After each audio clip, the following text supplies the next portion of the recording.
আপনার মোবাইল থেকে আপনার পছন্দের অথবা গুরুত্বপূর্ণ ছবি বা ভিডিও ডিলিট হয়ে গেছে, তাহলে টেনশনের কোনো কারণ নেই। আপনি খুব সহজেই সিম্পল ওয়েতেই আপনার ছবি বা ভিডিও সব কিছু যেগুলো ডিলিট হয়ে গেছে খুব সহজেই রিকভার করে ফেলতে পারবেন ছোট্ট একটা প্রসেসের মাধ্যমে।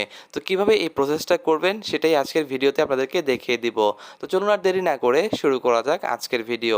সো অ্যাট ফার্স্টে আপনারা সিম্পল চলে যাবেন গুগল প্লে স্টোরে। সিম্পল আপনারা ডিস্ক ডিগার লিখে এখানে সার্চ করবেন, করার পরে এই অ্যাপ্লিকেশনটা চলে আসবে। অ্যাপ্লিকেশনটা আপনাদেরকে ইনস্টল করে ফেলতে হবে। ইনস্টল এটাকে আপনারা ট্যাপ করে ওপেন করে দিবেন। ওপেন করার পরে দেখতে পাচ্ছেন ঠিক এরকমই একটা ইন্টারফেসে আপনাদেরকে নিয়ে আসবে। আসার পর দেখতে পাচ্ছেন উপরে দুইটা অপশন রয়েছে, search for lost photos, search for lost videos. So এখান থেকে আপনারা সার্চ ফর ফটোস, মানে আমি আমার ছবি রিকভার করতে যাচ্ছি, সেক্ষেত্রে আমি সার্চ ফর লস্ট ফটো এখানে আমরা একটা ট্যাপ করে দিব। ট্যাপ করার পরে কিছু পারমিশন চাইবে, আপনারা কাইন্ডলি পারমিশনগুলো দিয়ে দিবেন, তা না হলে কিন্তু এটা কাজ করবে না। সো এখান থেকে দেখতে পাচ্ছেন সবগুলো ছবি বা ভিডিও যেগুলো আমি ডিলিট করেছিলাম এগুলো অটোমেটিক্যালি এখানে চলে আসছে, অসংখ্য পরিমাণে চলে আসছে। এবং যেই সাইজের জিনিসগুলো কিন্তু আমার এখান থেকে ডিলিট হয়েছিল, ছবিগুলো ডিলিট হয়েছিল, সবগুলো কিন্তু এখানে অটোমেটিক্যালি চলে আসছে। আপনি এখান থেকে কিন্তু মোবাইলের যে এমবিটা ছিল বা যে সাইজটা ছিল সেই সাইজ অনুযায়ী কিন্তু এগুলো আপনার এখানে চলে আসবে এবং সেই সাইজ অনুযায়ী আপনি এখান থেকে রিকভার করে ফেলতে পারবেন। সো এখানে দেখতে পাচ্ছেন সবগুলো ছবি চলে আসছে। আমি এখান থেকে যে কোনো ছবি চাইলে রিকভার করে ফেলতে পারবো বা অল সিলেক্ট করে দিয়ে কিন্তু এখান থেকে রিকভার করতে পারবো। সো সিম্পল আমি এখান থেকে একটা ট্যাপ করে দিয়ে অল রিকভার একটা ট্যাপ করে দিব। সিম্পল থ্রি ডটে চলে যাব, যাওয়ার পরে সিলেক্ট অলে একটা ট্যাপ করে দিচ্ছি। তারপর দেখতে পাচ্ছেন এখানে ডিস্ক ডিগার 4765টা রিকভারি ফাইল চলে আসছে।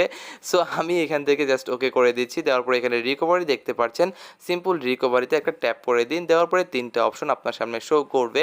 সো আপনি এখানে মূলত হচ্ছে কোনটাতে আপনি রিকভার করতে যাচ্ছেন। সো আমি মোবাইলের যে ফাইলটা রয়েছে বা মোবাইলের মেমোরি কার্ড রয়েছে সেখানে নিয়ে যাব। সো সিম্পল আমি মাঝখানের অপশনটিতে একটা ট্যাপ করে দিব। দেওয়ার পরে আমার ফাইল ম্যানেজারটা চলে আসবে। এখান থেকে আমি একটা নতুন ফাইল নিয়ে নিই। সো এখান থেকে আমি একটা নিউ নামের একটা ফাইল দিয়ে ওকে প্রেস করে দিব। দেওয়ার পরে just simple use this folder এখানে একটা ট্যাপ করে দিব এবং এটাকে অ্যালাউ করে দিব। সো দেখতেই পাচ্ছেন এটা অটোমেটিক্যালি কিন্তু নিচে দেখতে পাচ্ছেন রিকভার হচ্ছে, দেখতেই পাচ্ছেন। সো আমি এখান থেকে জাস্ট সিম্পল একটু ব্যাক হয়ে চলে আসি। আসার পরে আমি যদি এখান থেকে আমার গ্যালারিতে চলে যাই, তো দেখতে পাচ্ছেন আমি গ্যালারিতে চলে আসছি এবং এখানে কিন্তু নিউ অপশনটা দেখতে পাচ্ছেন। ফোল্ডারটা অটোমেটিক্যালি কিন্তু এখানে 465টা রয়েছে, 478 রয়েছে, মানে রিকভার হওয়া শুরু হয়ে গিয়েছে। জাস্ট সিম্পল আমি এটাতে একটা ট্যাপ করে দিব। দেখতে পাচ্ছেন এখান থেকে কিন্তু সবগুলো ফাইল অটোমেটিক্যালি রিকভার হচ্ছে এবং রিকভার হতেই চলছে। মানে যতগুলো রয়েছে সবগুলো অটোমেটিক্যালি রিকভার হয়ে যাবে, আপনাকে কষ্ট করে কিন্তু কোনো কিছু করতে হবে না, সবগুলো অটোমেটিক্যালি কিন্তু এখানে রিকভার হচ্ছে। সো আমি একটু যদি ব্যাক হয়ে চলে আসি, দেখতে পাচ্ছেন এখানে কিন্তু 600 প্লাস হয়ে গেছে এবং অটোমেটিক্যালি কিন্তু সেটা রিকভার করছে। সো এখানে রিকভার হওয়ার পর আপনি সবগুলোকে ইজিলি দেখে নিতে পারবেন বা আপনার এখানে সেভ করতে পারবেন এবং সবগুলোর ফাইল সাইজ কিন্তু একই থাকবে, মানে যে ফাইল সাইজ অনুযায়ী ডিলিট হয়েছিল সেই ফাইল সাইজ অনুযায়ী কিন্তু এটা থাকবে। দেখতেই পাচ্ছেন খুব সুন্দরভাবে এখানে চলে আসছে, এখানে কোনো প্রকার ডিস্টেন্স হয়নি বা ডিস্টার্ব হয়নি। আমি যদি এখানে এই ছবিটা দেখতে পাচ্ছেন, এটা কিন্তু যে ফাইলে আমি ডিলিট করেছিলাম সেটা কিন্তু অটোমেটিক্যালি রিকভার হয়ে গেছে। সো এই প্রসেসে আপনি আপনার ফাইলগুলো ইজিলি রিকভার করে ফেলতে পারেন। সো এখানে আমি আপনাদেরকে একটা কথা বলতে যাচ্ছি, সেই কথাটা হচ্ছে যে অ্যাপ্লিকেশনটা আপনারা ডাউনলোড করতে দেখিয়েছিলাম ডিস্ক ডিগার, এটা হচ্ছে জাস্ট একটা অ্যাপ্লিকেশন, প্লে স্টোর থেকে আপনি নিয়েছেন এবং এটা আপনি চাইলে ইউজ করতে পারেন জাস্ট সিম্পল ছবিগুলো রিকভার করার ক্ষেত্রে। আর যদি আপনাদেরকে পুরোপুরি প্রসেসটা নিতে চান, মানে পুরো ফাইল বা ভিডিওগুলো সহ নিতে চান, সেই ক্ষেত্রে আপনাদেরকে করতে হবে, আপনাদেরকে পুরো ফাইলের একটা বিটা ভার্সন মানে বা প্রো ভার্সনটা কিনে নিতে হবে, তারপর আপনারা প্রসেসটা পাবেন।